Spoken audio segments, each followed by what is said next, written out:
So within East Turkestan, we also have other people who live with us. We have Tatars, we have Uzbeks, we have Kyrgyz, we have other Turkic nations that live with us. And so this is just some of our geography very quickly.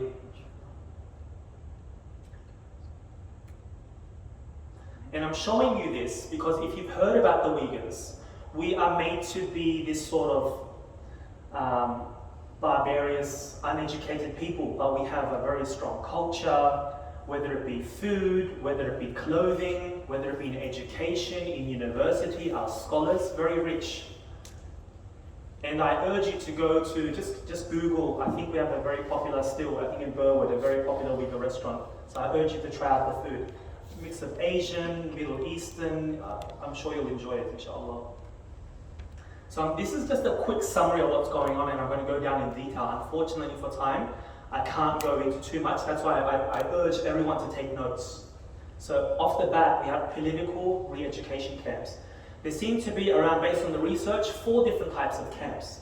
The camps that we've heard of, concentration camps, similar to what the Jews went through 75 years ago, where people are indoctrinated, they are tortured, they are raped, they are gang raped, regardless of whether they are men or women in these camps. That's the first type of camp. In these camps, in the indoctrination, what I mean by indoctrination, they try to brainwash you. They tell you to hate your deen, they tell you to hate your culture. So, some of the things that can get you into these camps, what they say is that Islam is a disease. And we've heard of this from even some Western politicians as well, but they actually, in China, they put it into practice. So right now, mashallah, I see a lot of brothers with lahiyas and beards.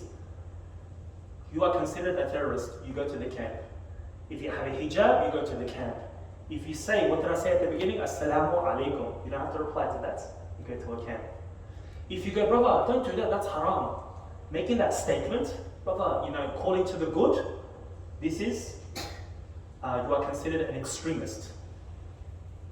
Next we have our Uyghur academics, whether they be in literature, in deen, in all fields, football players, singing. You don't even have to be fully practicing Muslim. Anyone, you could be a chef, you could be a singer, you could be a dancer even. We, just like any other culture, we have a range of people within our societies, and all of these people are being persecuted simply because they are Uyghur, or they are Uzbek, or they are Tatar, or they are Kazakh. Then we have intrusive indoctrination, and we'll get to that, where we talk about mass surveillance, yeah? We have security cameras in Australia. What's the problem with that? But China take it to another level, where they have Chinese officials or Chinese spies live with you. And they live with you 15 days of the month to check how you educate your kids. Do you speak the Uyghur language? Do you pray? Do you own any Islamic attire? Do you own a sajjada? Do you read Quran? Do you say Assalamu alaikum? Do you have these teachings in your home? Very quickly. So a ban on every aspect of religion, which I'll go through once more. And it's not just a ban, there's a ridiculing of religion as well. And I'll show you how they do that. Forced abortion of Uyghurs. So to this date, I think the numbers are anywhere between 15 to 20 million children, babies that have been aborted. And based on this alone, based on the sterilization and the forced abortion of Uyghurs and other Muslim people, because of this, there was an independent Uyghur Tribunal that took place in London just last year, and their hukum, their judgment was there is a genocide happening. Independent, it's independent of UK government, US government, Australia, based on the facts. And again, I would like you to note this down. Type in or note it down, Uyghur or Uyghur Tribunal, Uyghur Tribunal, and there's hours and hours and hours of independent evidence, unbiased of this.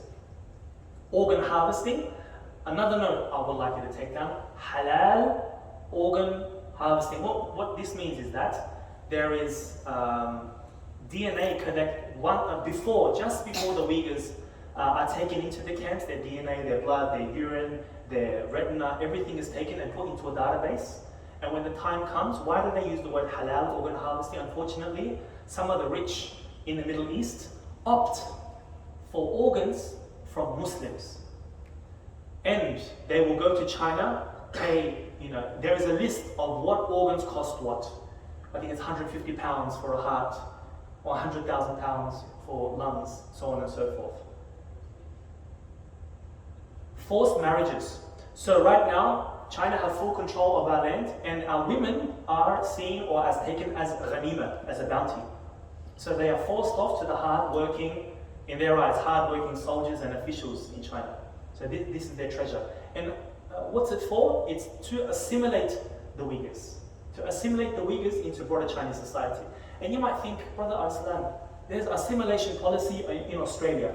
What's wrong if the Uyghurs assimilate the Chinese? What did I say before? We do not consider ourselves to be part of China. Number two, and I want to bring it back so that we sort of have a feel, we sort of can relate to that. Does the Australian government, in their assimilation policy, do they say you can't talk your language? You cannot practice Islam? You have to follow the typical Australian way of life? They don't force this upon us. You are free. If you want to pray, you don't want to pray. If you want to fast, you don't want to fast. It's up to you. But China say no. It's my way or the highway. Even from the sayings, your clothing, the way you dress, the makeup you use, everything. So again, according to the numbers are very difficult to work out. Based on the number of camps, which is anywhere between 1,000 and 1,500 camps which they have found, okay, depending on the numbers, if the number of prison cells, if they had around 5 or 6 people per cell, it would work out anywhere between 600,000 to 1.5 million people in the camps. But we have heard from former concentration camp detainees that there are anywhere between 40 and 60 per cell. The room is so small that everyone, half have to take turns sleeping and the other half have to be on foot. So you can sort of guesstimate how big these cells are. There is no toilet system or shower system. They literally, everyone shares a bucket. So based on those statistics, you can guesstimate 3, 4, 5, perhaps even 6 million. But right now, according to research areas like the UHRP and others, anywhere between 1.5 million, they say. So these are just some of the camps. Now, how were these camps found? It's very interesting. Whenever you think China, or whenever you hear the word China, the first thing that comes to mind is censorship. So when I mean censorship, you have no Facebook, YouTube, Instagram, Twitter, you don't have any of these things. Okay? Instead, everything is censored. They have their own version of Google Maps. They have their own version of Facebook, Instagram, and so forth. What's crazy was, in China, instead of Google Maps, they have something called Baidu Maps. Okay? And in Baidu, these sensitive areas are whited out. They are censored. You cannot see them on Chinese maps. So what some journalists did, I want you to find this out, go to BuzzFeed News, concentration camps, Chinese concentration camps. This is the first time that Chinese censorship actually went against them. How did it go against them? These journalists, these Western journalists, went to Baidu Maps, where the areas were censored. They took those coordinates, and then they went back to Google Maps or Google Earth, put in those coordinates, and these images showed up. SubhanAllah. You can't keep hiding it. Okay? And these are areas and their timings. And again, I'm quickly going through this because I want you to do your own research, and inshallah, it will be worth your ibadah. This is knowledge that you should gain to know what's going on. The more you know, the more you'll be able to talk about to your own family, your cousins, your brothers, and everyone else.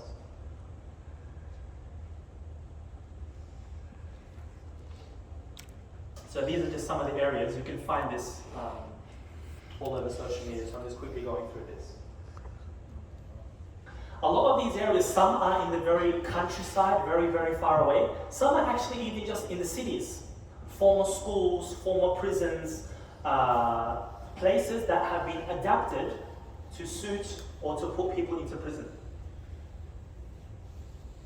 Football fields, schools changed into camps. So this was in 2017, went to school, and then it was changed to this.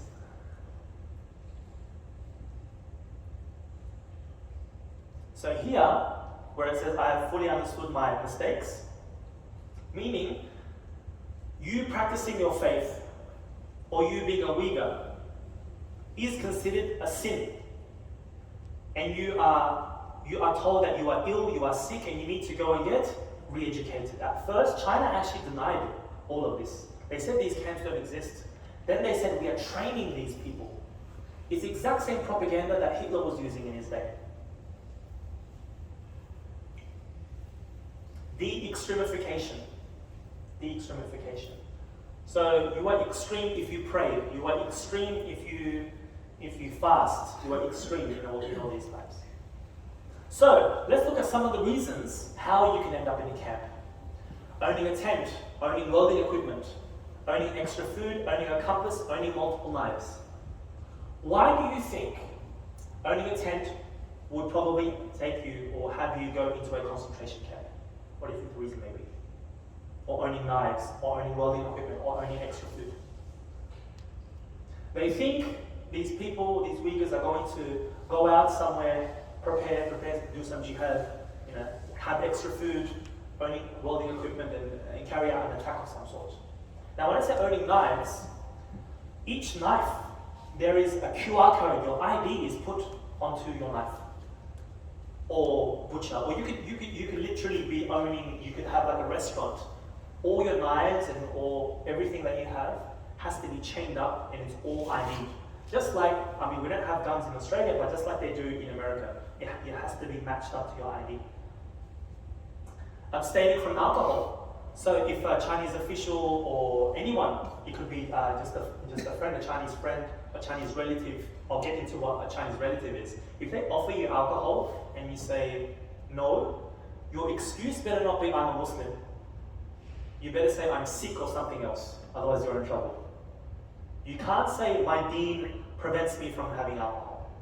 Oh, that means you're diseased. There's something wrong with you. Abstaining from cigarettes, public grieving. So even your janazah. So any form, as I said, any form of ibadah is banned. So even janazah is an Islamic ritual.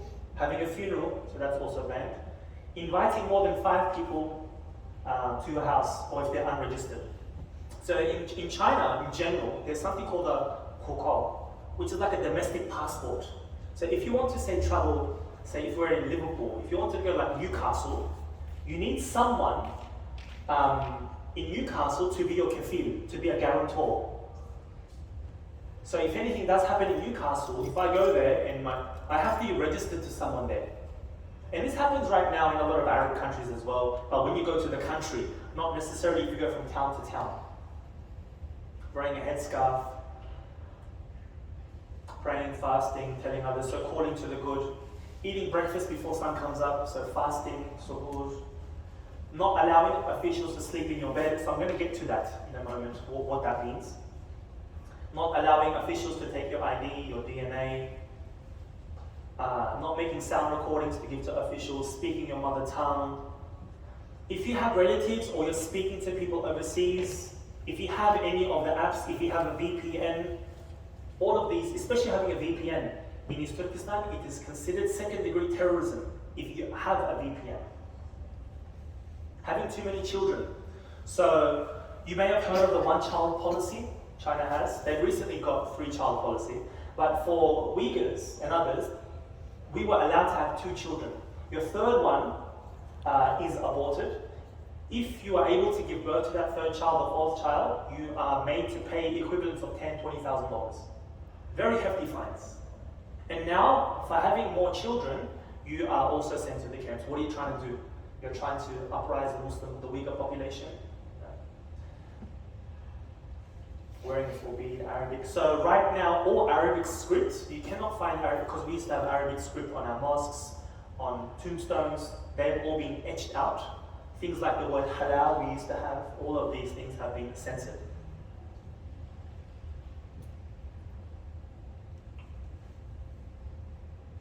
And even, I've spoken to many sisters who are in the concentration camps, even, they suffer so much torture that it leads them to wanting to commit suicide. So even if you want to commit suicide, there's more punishment for that. They don't want you to just, I guess in my mind, I don't know if I should say this, the main difference between like what happened to the Jews and us is that at least, this is politically incorrect, but at least to some degree the Jews were put out of their misery. Death is a sort of escape at that level. May Allah protect us. So again, another main difference between the Jews and us is that China are very smart. They don't just want to kill us, which people end up dying just through the food deprivation, sleep deprivation, torture, and all this. But they make money off us from the labor by picking cotton, by picking tomatoes. You can again you can find this in YouTube. Heinz ketchup. Type in like Uyghur tomato camps, and you'll be able to find these documentaries that were made. Heinz, Adidas, Nike, all these companies involved. 80% of the cotton from China comes from East Turkestan. 20% of the world's cotton, so especially any gear, any attire coming from China, if this is made in China, most likely it's come from Uyghurs, and most likely it's come from slave labor. And so I urge you, there's a very good report done by the Australian Strategic Policy Institute, Abstaining, in Canberra, and they talk about the supply chain of how these things work. So I'm not going to get into nitty-gritty, but I want you to sort of go and do your own research on this. And other brands as well. There's about 80 odd brands directly or indirectly involved. So we have Uyghurs actually leaving East Turkestan and going to the rest of China to work in these factories for the equivalent of about 30 or 40 American dollars a month. This is another way of assimilating them, because once you're there, it's not just you're working, there are also indoctrination classes there. You are told or you are forced to marry Han Chinese, and you are forced to assimilate. So it's gotten to that stage where Uyghurs are going off. It's not just working, but it's a whole ploy to make the Uyghurs Chinese.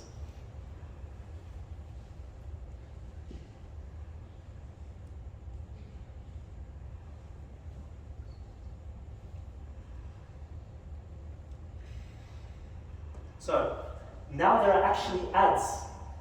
If you go into these ads, don't exist anymore, or they're very highly censored. These have been translated, where people, agents, they put up ads saying, I have 500 Uyghurs that are trained, they are healthy, they've gotten their vaccination shots, and pretty much saying, they can work in your factory, they're very well behaved, they are tamed.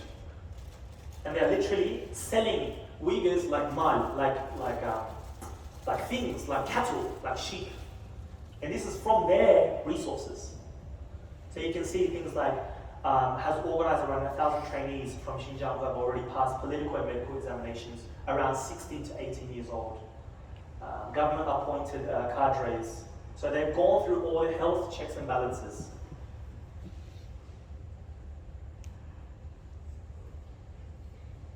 So this is one of the labour camps. So this is the second type of camp I've been talking about. First was the straight up concentration camp. These are the labour camps, where they're put into labour, where they have the factory warehouses, buildings, and this is where they sleep.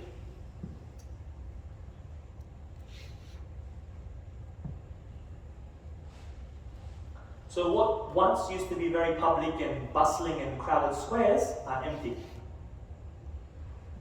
So there is something, as I mentioned before, Chinese relatives living with you. Okay. There are 5 things that they do together with the Chinese relatives. So, and how they are assigned. If you're a male, you are assigned to a female. If you're, it doesn't matter how old you are. Even little children are assigned certain Chinese officials. They eat with you, they cook with you, they learn with you, they dialogue with you, and they sleep with you. Especially in the first, when the camps first opened, most of the detainees were obviously men. Why do you round up the men? So that, something physical or something, they don't retaliate.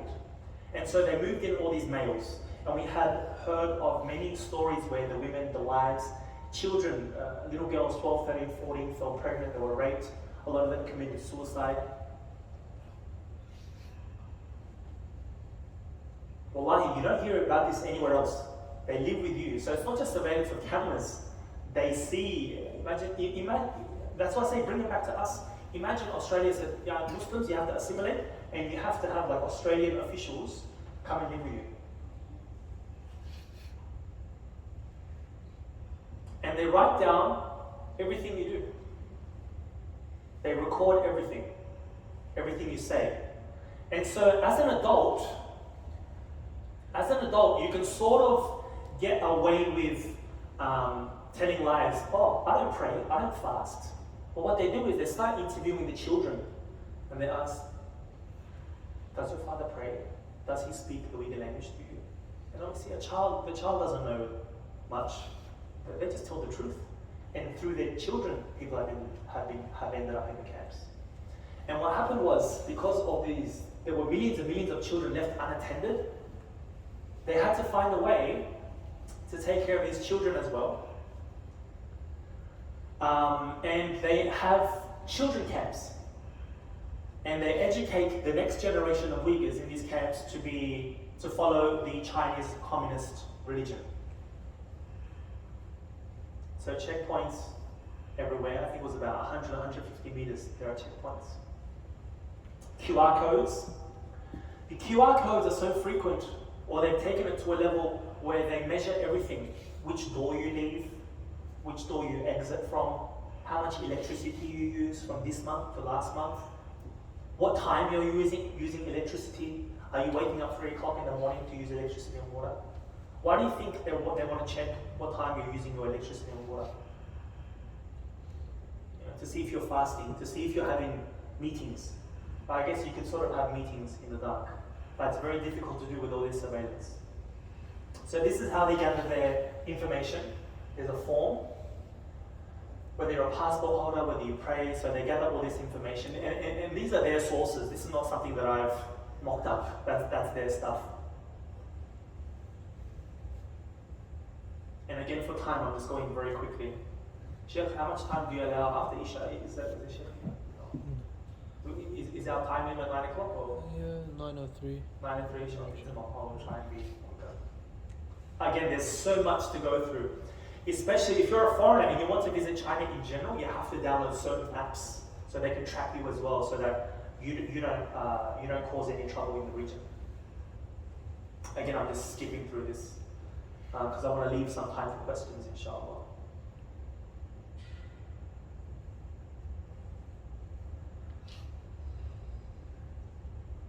So again, it's not just Muslims. So China, so on paper, there's this general law or general rule that there are no rules or laws in China. On paper, there is freedom of religion in China. On paper, you're allowed to have other political parties. On paper, you can do many things in China, but in practice, this doesn't exist. So even churches, they have this surveillance. There are churches being also burned down, and there are crackdowns on underground churches, because China doesn't like difference. If anything becomes too influential in the society, they crack down on it. To a level where they actually have images in churches and in mosques, and I'll show you some of this. Right now, there are about, actually before I go into the more religious stuff, so the forced marriages to these Chinese. And then their children also being indoctrinated to become Chinese. Now, normal Chinese people actually don't wear this, but they do this to mock us. They do this to mock us. And these are some of the schools, the indoctrination schools. So imagine, and this sort of happened, again, let's relay back to us. Who knows what happened in Australia with the stolen generation, where they took the Aboriginal kids and tried to make them white Anglo. So the same thing is happening in China right now.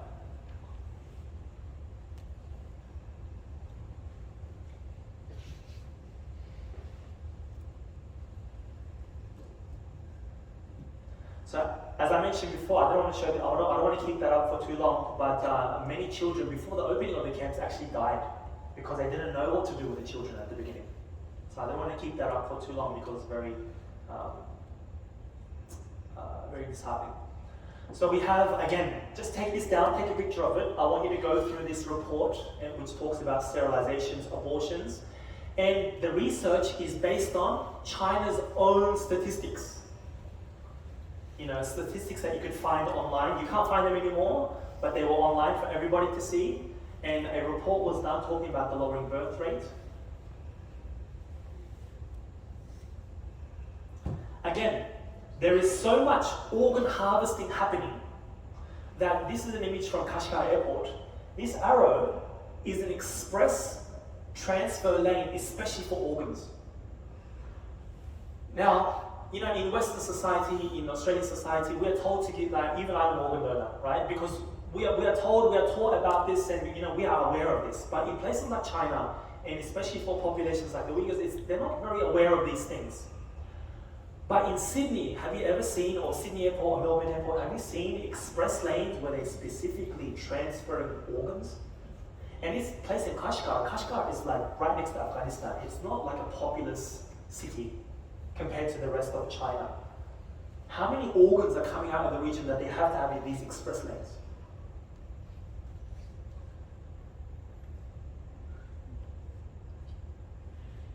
So, 5 more minutes and I'll leave some time for questions. So again, one religion, which is Xi Jinping's religion. So again, any sajjada, al-Quran, anything like this is burnt. Your ayatul kursis, anything that has to do with religion, you have to get rid of it, or they get rid of it for you. And if you have it, then it's forbidden to have this. So, destruction of mosques. It is estimated that we had or have around 24,000 mosques. A third of them, 8,000, completely destroyed, demolished. Another third, another 8,000, turned into cafes, bars, brothels, astaghfirullah. And another third have been kept so that when journalists and tourists come, they say, look at these beautiful mosques. It's for show. It's only for show, those mosques. And they've taken it to a level where they have the Chinese flag. A lot of the Islamic architecture has been gotten rid of. So we don't just have Islamic architecture in mosques. We have it in shops. We have it in other places. So any domes, anything like this, have been totally removed. So you can see, the moon, and even the kalima being removed as well. So this is a very famous mosque. You would have seen this a lot whenever you hear about the Uyghurs. This is in Kashgar, Idgah Mosque. And you have the kalima removed. And these mosques exist because they are popular, they are famous, and they keep these. They go, look, we preserve Islam, we love Muslims, we support Muslims. It's only for show.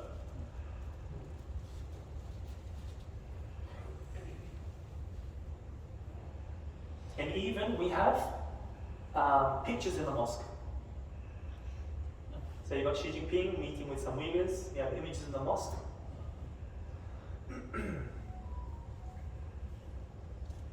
We have dancing imams. So it's not just getting rid of Islam, they mock Islam. So when this video first came out, they weren't just dancing, but they were dancing to a song. It was called You Are My Little Red Apple. You Are My Little Red Apple. And in I'm not going to play the music video for you because it has instruments and also the images it depicts Adam alayhi salam and it depicts Hawa, and they are in a very denigrating way. And they're eating the apple and it's mocking the whole Adam and Eve story. And the imams are dancing to this. So they take it to that level. One sister, Zumra Dawood, she told me that in the camp, and this is not just torture and rape and killing. They denigrate Islam. She said she talked to one former Quran teacher, a female, and the Chinese guards urinated on her. You know why they urinated on her? The guard said, you Muslims, don't you guys do wudu before you pray?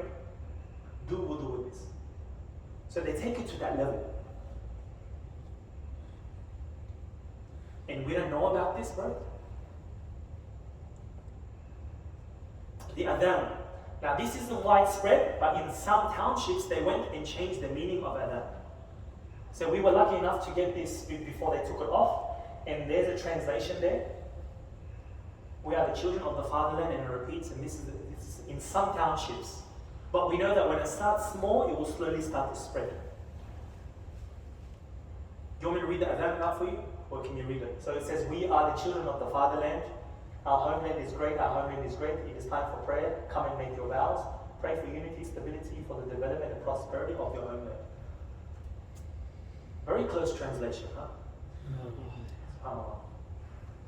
And you see signs like this all across the street. So what to wear, what not to wear. So all of these attire, if you have a moon and a star and all these things, these are all banned, these are all illegal. You have the burning of religious. So instead of Al-Quran, they get rid of Quran. And this is your Quran now. I apologize for showing you image, but this is your Quran now. And you can actually buy this book in Sydney. I've seen it being sold. So this is currently taught in schools all over China. And you find this, in a lot of hotels around the world, especially if you're a Muslim country, you find Al-Quran, or in the West, in Australia, you find the Bible. So in here, throughout all the hotels, everywhere, you find this. Especially during Ramadan, they suddenly start giving out free food to the kids. They hold out beer drinking competitions. They start doing all of these things in Ramadan, again, to ridicule the deen. So for example, we have one of our most popular scholars, Muhammad Salih Rahimahullah, who translated Al-Quran and other books.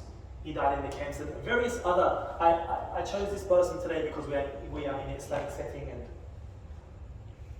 and just very quickly, I don't have direct family, like my family, alhamdulillah, live here, but my wife's family, her mother, her father, 2 brothers are in the camps, serving anywhere between 7 and 17 years.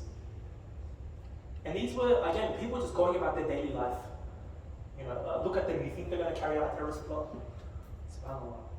So again, brothers, again, here's a social media very quickly.